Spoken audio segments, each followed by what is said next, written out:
Good afternoon. Hello. Welcome to today's show. Today I want to talk to you about January the 6th, 2025. Not the one where everybody got violent and shot and killed. The one that's upcoming. Something's been going around my head for a while now, and I'm wondering what your thoughts on this are. What I want to know is, do you think that Donald Trump will actually be certified on the 6th? The reason I'm thinking this, there is some logic to this, is this. I think a lot of people were surprised when Donald Trump won the election. And I think even more people were surprised that the Democrats didn't do a lot of contesting. There was no real argument as to, well, they have interfered. You've got Elon Musk paying people to vote. Whichever legal way you want to get around that, that's the crux of it. You vote for this person, we'll give you $1,000, or is it $1 million, whatever it was. So I'm wondering if, and I've read some bits on this, but I'm not a constitutional expert, so if there's any out there that can have some input on this, that would be welcome, by all means. But from what I've read, January the 6th is the last time that anybody can make any sort of objection.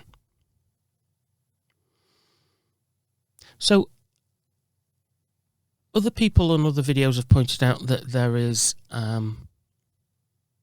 funds have changed names from elect Kamala Harris to the contest, legal funds, things like that, where they planned on using this money for legal challenges to the election. But so far, I haven't seen any. So I'm wondering this. Everybody joins, everybody gets together on January the 6th. Kamala Harris is there. Now, they've changed the law, which can only make things easier, to make it crystal clear that, as Mike Pence said, I don't have the power to overthrow an election. Neither does Kamala Harris. However, the presiding officer opens each thing, and each state in alphabetical order comes up with tellers. They read out each certificate out loud, they record the number of votes and count the votes, and at the end, whoever is won is won. Is this the point where they then say, well, actually, because we did have, if you remember, the last time this was done on the January 6th, that will go down in history as probably one of the darkest days in American history. We did have objections.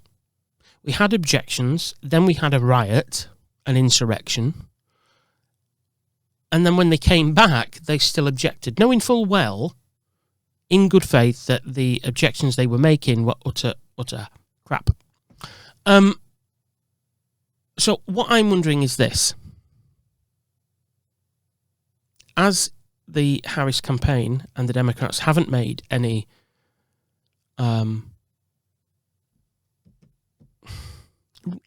major moves to sort of argue anything, if we're going on what the Democrats are saying so far, from what I've seen of the news coverage, everything was perfect, everything was great, he's won, that's it. And I think, as I said in the previous video, they have painted themselves into a corner there because they want to be the party of, we respect the American people's decision. But I do wonder also if they have been really actually quite calculating and looked at the Constitution and looked at the process and said, actually, the correct way to challenge this election and these votes that we think are fake or fraud or massively influenced and unlawfully influenced in some cases is actually to get to the House on the 6th of January and do it there. I know they've made the objection process more difficult, so you now need a fifth of each house to challenge. Basically because previously you had one person from the Senate, one person from the House, and they got together. They decided this was not right, and off they went. This time it's more difficult, and you need a lot more people. But from what I'm reading, a lawmaker can stand up and object to the state's votes on any grounds. But the presiding officer will not hear the objection unless it is in writing and it is signed by 1/5 of each chamber. Now, I appreciate that in the House of Representatives, the Republicans have a majority. But either way, they can come up with the 1/5 of people to challenge. What happens then is my question. They get together, they then split, and ultimately, although I will admit it's unlikely, ultimately, if they disallow votes or certification from a state, it's then down to Congress to vote. Now, I will say, as we all know, we would not be in this position had Mitch McConnell done what he was supposed to do and convict on the second impeachment of Donald Trump, because even he said he did this was down to him. So I still can't get the logic of that.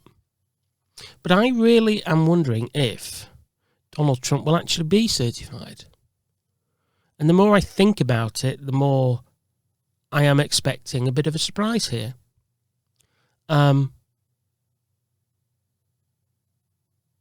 understand that there's a process. What I want to know is, are the Democrats using this process correctly? Are they going to actually deal with their challenges to elections and election results and fraud, illegal activity in the House, in the Senate, where it's supposed to be? I appreciate at this point she's conceded, but that doesn't change the process. There's nothing that I've read, even in the Constitution, that says once you've conceded, that's it. That doesn't work. And I also wonder, excuse me, if they have played a bit of a blinder there, because since he declared he'd won and Harris conceded, no disrespect, but it's been a bit of a shit show. Matt Gaetz can't get in, will get in, not voting for him.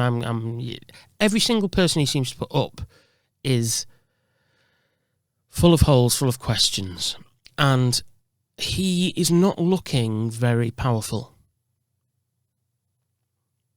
Add then the Elon Musk factor, and personally I don't think that makes you look any better. If anything, you look a whole lot weaker. You look a whole lot weaker because you've had to get somebody else in to come and beef you up. But that also brings me to the next point, which I am going to follow up with in a separate video, but I'll mention it here. If Donald Trump is talking about deporting and revoking, if you like, the citizenship of people that were born in the United States, because they were born via an immigrant that wasn't born in the United States. If he can do that and change the Constitution and whatever else he needs, could somebody please tell me what's to stop him changing the law that says you have to be born here to run for president?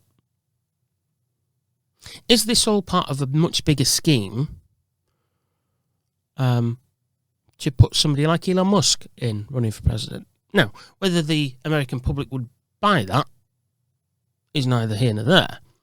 I don't think they would. I think they would say, well, hang on a minute. You weren't born here. You're not an American in that respect. Off you go. But so far, I don't think this election has been without its fraud. I don't think this election has been without its issues. And I don't, in any way, shape or form, think this has been a fair election. I don't. So if that's the case, what would be to stop somebody? If the law was changed and Elon Musk could run for president, what would be there to stop him? Think about that. I'm not one for conspiracy theories. I have friends and members of family that really are and would be all over this, and this is all a big scam. I'm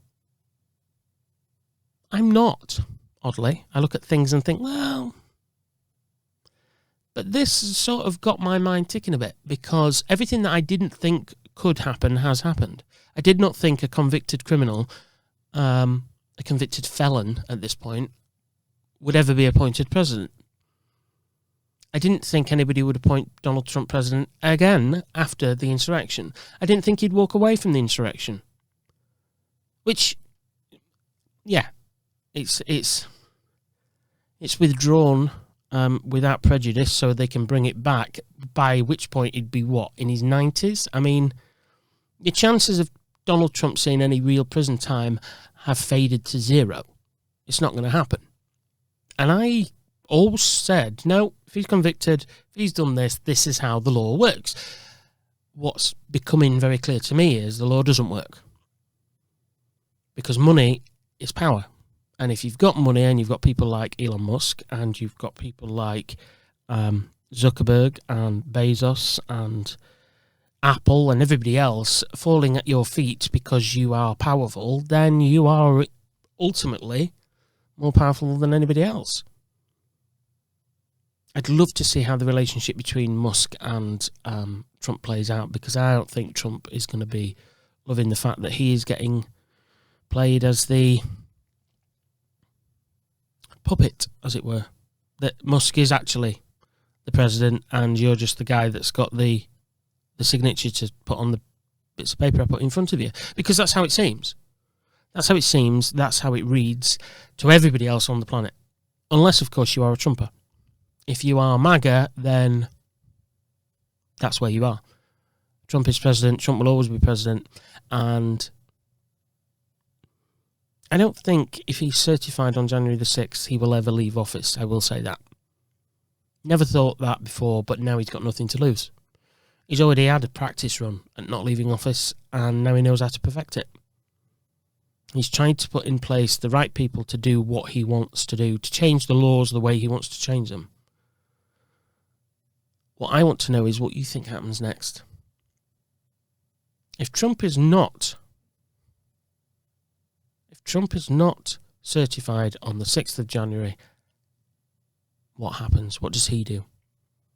Do you think he will? Do you think he will be certified and this is all a done deal and the rest of the world is worrying for nothing? I want to know. I really, really do want to know. You can get us on the website.